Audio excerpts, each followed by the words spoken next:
मनीष गर्ग, प्रयागराज। शंकराचार्य स्वामी अविमुक्तेश्वरानंद ने प्रयागराज माघ मेला छोड़ दिया है। वो काशी के लिए रवाना हो गए हैं।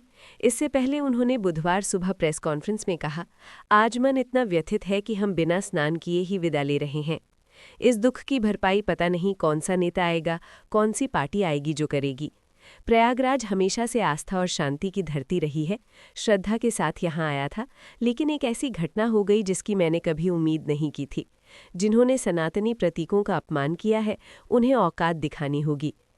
कल मुझे माघ मेला प्रशासन की ओर से एक पत्र और प्रस्ताव भेजा गया।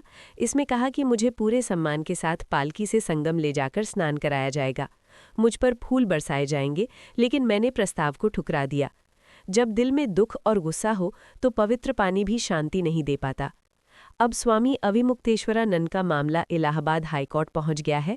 वकील गौरव द्विवेदी ने चीफ जस्टिस को लेटर पिटिशन भेजकर मामले की सीबीआई जांच कराने की मांग की है। माघ मेला 15 फरवरी तक चलेगा। अभी 2 स्नान बचे हैं, माघी पूर्णिमा 1 फरवरी और महाशिवरात्रि 15 फरवरी। यानी विवाद के कारण शंकराचार्य ने माघ मेला 18 दिन पहले ही छोड़ दिया। मौनी अमावस्या के दिन शंकराचार्य का प्रशासन से विवाद हुआ, फिर वे बिना स्नान किए लौट गए। इसके बाद उन्होंने बसंत पंचमी के दिन भी स्नान नहीं किया था। अब वे बाकी दोनों स्नान में भी शामिल नहीं होंगे। अब ये योगी जी की बातें सुनिए। मैं आपसे बात करना चाहता हूँ। हाँ, नहीं, उस पर जरूरी है बात करना, क्योंकि ये बहुत ही गलत हो रहा है। भावनाओं की जरूरत नहीं होगा। मैं एक दिन आपके पास उस बारे को बैठूंगा। मैं ऐसा मैंने कल आना था, एकदम मुझे आपसे कुछ नहीं चलाना। मैं एक सप्ताह के अंदर बना लूंगा। अच्छा, ठीक है, ठीक है। आप निश्चित रहिए। आप ऐसे कहें तो धन से कार्य होगा। आप उससे बिल्कुल निश्चित रहिए। बहुत बड़ी बात हो जाएगी, क्योंकि बहुत ही मन बहुत दुखी है। तो आपको ये मान के चलना चाहिए कि जिसको सनातन हिंदू धर्म के विरुद्ध कुछ भी नहीं होगा। भैया, मान के तो यही चल रहे थे, लेकिन जब मंदिर टूटने लगे और मूर्तियां मलबा बना के फेंकी जाने लगी तो हमको भगवान काशी विश्वनाथ के वैभव को पुनर्स्थापित करना और वहाँ पे प्राचीन जितने भी मंदिर हैं उन सबको वहाँ पर उनके विग्रह को सुरक्षित रखना ये हमारा दायित्व होगा। उससे निश्चित रखना। हाँ, नहीं हो रहा था ना। आप आ रहे हैं तो स्वयं जब कुछ बोले मत, जो बात करनी मुझसे बोले मैं उसका समाधान करूँ। अच्छा, बस ठीक है। और मैं आऊँगा काशी, उस दिन मैं आपसे मुलाकात। ठीक है, ठीक है। अच्छा भैया। हाँ, और महाराज का तबियत कैसा है? हाँ महाराज जी, ठीक है, स्वस्थ हैं। अभी जी स्वस्थ है, प्रसन्न है। ठीक है, ठीक है। हमारा प्रणाम बोलना। मैं जो है आप निश्चित रहे, मैं इस बार आऊँगा तो इस बार नहीं, ठीक है, तब तक हम अपना कार्यक्रम चला रहे हैं। आप आएंगे तो चर्चा हो जाएगी। आपको ये सब कार्यक्रम चलाने की आवश्यकता क्या है? अरे भैया, क्या अगर मंदिर तोड़ के फेंके जा रहे थे, आपको क्या पता है? आप तो दूर बैठे हो, सामने तो हमारे थे। अब आपने मुझे बता दिया है और उसका किया, हमारे समझ राष्ट्रीय समझ नहीं है ना जी। तो फिर आप ये देखिए, आप हमारे भावी शंकराचार्य हैं। शंकराचार्य अरे शंकराचार्य तो बात की बात है, पहले तो ये बात है ना। और इन सबको लेकर के उसकी गरिमा, उसकी प्रतिष्ठा को बनाए रखना हम सब। हाँ, तो वही हम चाहते हैं कि इस पर आप जो है स्पष्टता करते हैं। समाप्त करिए। आप जो मुझे नहीं कर सकते करेंगे नहीं, हम सभी चला रहे हैं। आप जब आ जाएंगे तब हम उसके बाद विरत होंगे, जब आपके द्वारा स्पष्टता हो जाएगी। तो वही आइए, हम तब तक धीरे धीरे करा रहे हैं, लेकिन आप आएंगे तो आपकी उपस्थिति में जब आप स्पष्ट कर देंगे सब चीज, तो फिर समाप्ति है। और क्या है, इसमें क्या बात? जी जी, ठीक है भैया। अच्छा,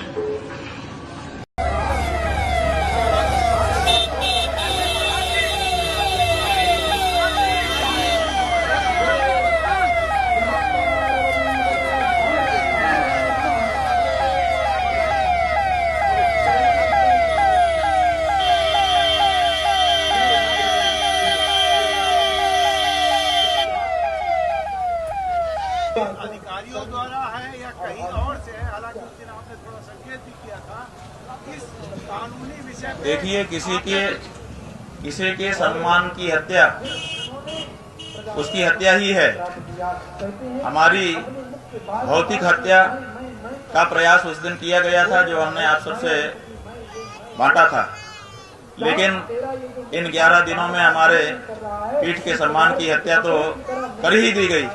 इसलिए जो हत्या की जानी थी उसमें वो सफल रहे और उन्होंने ये सनातन धर्म के प्रतीक की सम्मान की हत्या यहाँ पर की है, इसमें कोई संदेह नहीं रहा। जहाँ तक आपका प्रश्न है कि ये हत्या कर कौन रहा है, तो अगर ये हत्या यहाँ का प्रशासन कर रहा होता तो दूसरे ही दिन शासन प्रशासन के स्तर से उसको ठीक करने के लिए प्रयास किए जाते, लेकिन 10-11 दिन के लंबे अंतराल में भी जिस तरह से उत्तर प्रदेश शासन और उसके मुखिया ने इस घटना के बारे में अपना रुख दिखाया है, उससे ये साफ हो गया कि इसके पीछे एकमात्र वही कारण थे। उन्हीं के निर्देश पर यह सब हुआ और आज तक भी हो रहा है। और मैं चारों शंकराचार्यों को मौनी अमावस्या पर स्नान के लिए हम एक SOP बनाएंगे, उसका प्रारूप भी आप अगर चाहेंगे तो आपको दिखाया जाएगा। लेकिन जो घटना की गई उसके बारे में क्षमा के एक भी शब्द नहीं थे। हमको लगा कि अगर हमने ये प्रस्ताव स्वीकार किया, स्नान करने के लिए गए, फुल बरसवा लिया अपने ऊपर और आगे के वर्षों के लिए कोई SOP स्वीकार कर लिया, तो इसका मतलब ये होगा कि जिन सन्यासियों को, जिन ब्रह्मचारियों को, जिन वृद्धों को, जिन संतों को, जिन बटुकों को लांछित अपमानित किया गया, ये सब उसकी कीमत होगी। उसकी कीमत पर हम अपनी सुविधा और अपना सम्मान स्वीकार करने में असमर्थ रहे। इसीलिए हमने कहा कि अगर आप अपनी गलती के लिए, अपने अपराध के लिए क्षमा याचना कर सकते हैं तब तो ठीक है, बाकी कुछ आपसे हमको नहीं चाहिए, क्योंकि जो हमारा है उसको आपको आज नहीं तो कल देना ही पड़ेगा। वो हमारा अधिकार है, वो आपकी तरफ से किया गया दान नहीं होगा। लेकिन जो असली मुद्दा है, जिसके लिए 10 दिन तक शांति के साथ हम यहाँ पर फुटपाथ पर बैठे रहे। नमस्कार दोस्तों, अगर आप रोज की ताज़ा और सच्ची खबरें सबसे पहले देखना चाहते हैं तो हमारे चैनल को अभी सब्सक्राइब कर लीजिए।